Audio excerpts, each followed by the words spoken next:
Fala, minha nação tricolor, muito bom dia, sejam bem-vindos a mais um vídeo aqui no canal Meu Bahia nesta quinta-feira para a gente falar sobre a Copa do Nordeste, onde ontem a gente teve 3 jogos, o Bahia venceu a equipe do Fortaleza, está nas semifinais da competição, vai encarar o rival do Fortaleza, o Ceará, agora nesse novo mata-mata, e a gente vai repercutir o que foi a rodada ontem da Copa do Nordeste. A gente teve 3 jogos, vamos falar sobre o jogo do Bahia. O Bahia venceu por 2-1 na Arena Fonte Nova, gols de William José e também do Caio Alexandre, lei do ex, tá? E eu gostei muito dessa lei do ex, ele provocou também, tem algumas falas polêmicas pra gente falar no vídeo de hoje, também tem trechos da entrevista do técnico Rogério Ceni pra gente repercutir aqui no canal, falando especificamente sobre reforços. Quero fazer já que uma coisa muito completa com vocês sobre essas situações. Já conto muito com o teu like aqui no início do vídeo pra você poder ajudar o canal e também o nome do Esporte Clube Bahia. Conto muito com a tua participação aqui nos comentários, falando o que é que você achou da partida, o que é que você achou do resultado, e também não se esquece de se inscrever no nosso canal se você ainda não for inscrito, para que a gente possa atingir a marca de 12 mil inscritos e você, torcedor, não perder nenhum conteúdo aqui do canal. Meu nome é José Victor, para quem ainda não me conhece, eu sou produtor de conteúdo aqui do Meu Bahia e também estudante de jornalismo, e vamos começar esse vídeo para a gente não perder tempo falando justamente sobre esses jogos que aconteceram no dia de ontem, sobre a classificação do Bahia, que é o mais importante. O dia começou com o CSA vencendo a equipe do Ferroviário por 2-1, avançando para a semifinal, e vai encarar a equipe do Confiança no outro lado da chave.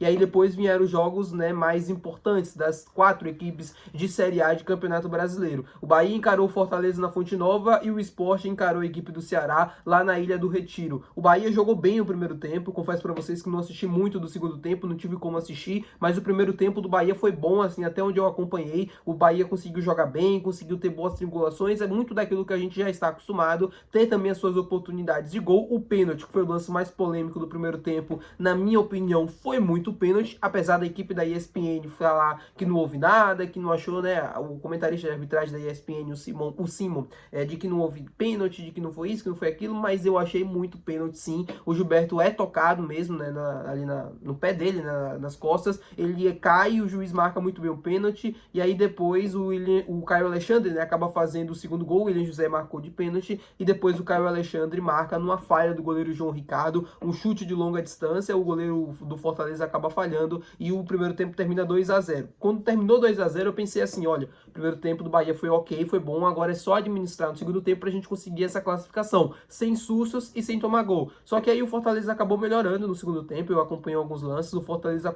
melhorou no segundo tempo, teve mais oportunidades, foi mais pra cima, fez o 2-1, o jogo teve mais emoção do que deveria, mas no final das contas o Bahia está classificado para a próxima fase, o que era mais importante de se conseguir. Sábado agora o Bahia tem um compromisso muito importante pelo Campeonato Brasileiro, vai encarar a equipe do Atlético Mineiro, sábado, 9 horas da noite, um jogo muito difícil, mas já começou, a temporada já voltou a toda, o Bahia com jogos dificílimos, um atrás do outro, é importante vencer o Fortaleza para ganhar confiança novamente, ganhar confiança, para voltar mesmo para a temporada, para começar a engrenar, ter ritmo de jogo, um resultado importantíssimo diante de uma boa equipe do Fortaleza, que apesar de não viver um bom momento da temporada, a gente sabe o quanto é uma equipe competitiva, que não vive um bom momento, assim, já tem 8 jogos, se eu não me engano, que não vence, contando com esse jogo de ontem contra o Bahia, mas é um resultado muito, muito, muito importante. E aí o Bahia encara agora o Ceará, na próxima fase, na semifinal, outro jogo dificílimo. O Ceará, junto com o Bahia, para mim é a melhor equipe, depois do Bahia, a melhor equipe nordestina na Série A. Quando você faz a comparação com os outros, é aquele que está ali brigando na parte de cima da tabela, na primeira página, aquele time que mais conseguiu dar certo nesse início de temporada, é o atual campeão cearense também, tem tudo para ser um grande jogo, é um jogo que deve ser na Arena Fonte Nova. O Bahia conseguiu a classificação, primeira colocação na classificação geral, então tem a vantagem também de decidir em casa na semifinal. Vai ser um jogo muito importante, que a gente ainda não sabe quando vai ser, porque não tem data definida, mas o Bahia tem tudo para mim também para conseguir chegar mais uma final de Copa do Nordeste, se conseguir jogar bem, se conseguir repetir o mesmo desempenho que vem dos últimos jogos e também dos últimos jogos recentes contra a equipe do Ceará, e aí a gente encarar e esperar o adversário, CSA ou Confiança. Confesso para vocês que eu preferi o Confiança, é o rival do Itabaiana aqui de Sergipe, onde eu tô, e o Confiança vem ganhando alguns jogos recentes, então eu tô bem mordido com Confiança, para que a gente possa vencer esse jogo e conseguir o pentacampeonato. Falar agora com vocês sobre o Caio Alexandre, porque teve uma cena muito curiosa no jogo, o Caio Alexandre provocando o Matheus Pereira, que é o jogador do Fortaleza, que acabou marcando o gol, uma discussão dos dois ali no campo, e o Caio Alexandre falando para ele, baixa a bolinha, você não joga nada. Eu confesso pra vocês que eu fiquei assim surpreso quando eu vi esse lance, porque o Caio Alexandre é ex-jogador do Fortaleza, tudo bem que ele não atuou com o Matheus Pereira, mas não é do perfil dele fazer esse tipo de coisa, mas são coisas do campo, são coisas que acontecem, a gente não vê, muita coisa que acontece, muita coisa que é falado, o torcedor não tem nem noção. E o Caio Alexandre brincando não, provocando, né, o Matheus Pereira, foi um flagra aí da equipe da Premier na transmissão de ontem. Falar agora com vocês também sobre o mercado de transferências, porque o Rogério Ceni na coletiva de imprensa ele foi perguntado, ele acabou falando sobre essa situação, sobre a quantidade de reforços, sobre aquilo que o clube está fazendo. A janela está aberta já, né, abriu hoje, dia 10 de julho, e ele falou o seguinte, né, o repórter perguntou para ele e ele falou que basicamente o Bahia está trabalhando, ele sabe que tem algumas posições que está no limite, né? Ele não quis dizer, mas é goleiro, zagueiro e atacante. Ele fez uma análise daquilo que ele tem ali dentro do elenco, falando dos zagueiros, né? Da lesão ali do Canu, que sabe que está no limite, que sabe que precisa de mais uma opção. O meio de campo, apesar da lesão do Eric, ele acredita que tem boas peças e por conta disso não deve ter muitas movimentações para o meio de campo. E mais à frente, sabe também que precisa de algo a mais. Esse algo a mais é um ponta esquerdo, é um outro camisa 9. Ontem o Luciano Rodrigues,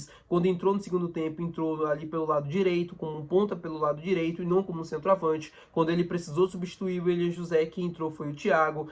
Todas essas coisas a gente vai pescando, a gente vai observando aquilo que ele vai trabalhando também no dia a dia, nos treinamentos, e ele sabe que precisa de um atacante, ele sabe que precisa de um zagueiro, ele sabe que precisa de um goleiro. É por isso que eu falo para vocês aqui, não é achismo, não é chute. Quando eu falo que o Bahia deve contratar de 2 a 3 reforços, não é chute, é informação. E o próprio Rogério fala também na coletiva, olha, a gente sabe que a gente precisa de...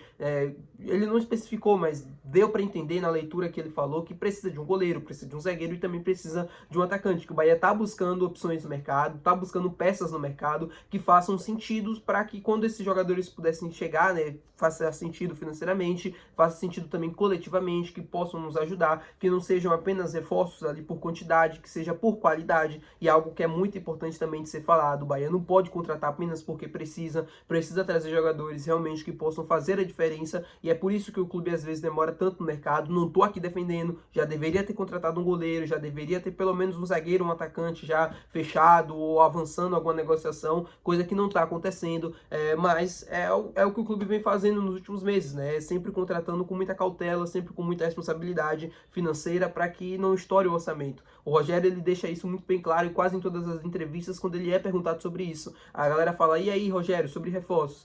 Encontrar uma opção que faça sentido dentro do orçamento, porque é a forma como o Grupo City trabalha. Quando eu falo isso para vocês, eu não estou defendendo, eu estou explicando.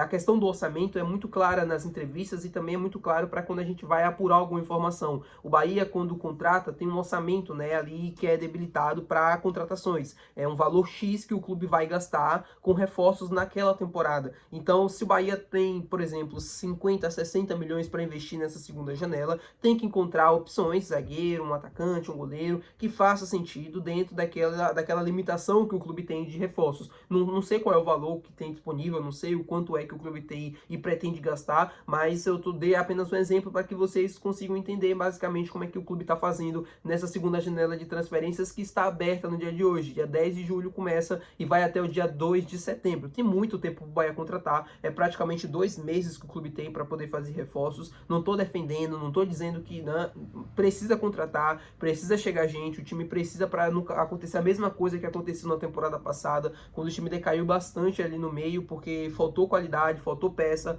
e esse ano não pode ser igual, tá bom, meu povo? Muito obrigado por você ter assistido esse vídeo. Se você gostou, não esquece de deixar o gostei, que é muito importante. Também não esquece de se inscrever no nosso canal. Até o próximo vídeo. Valeu, tchau!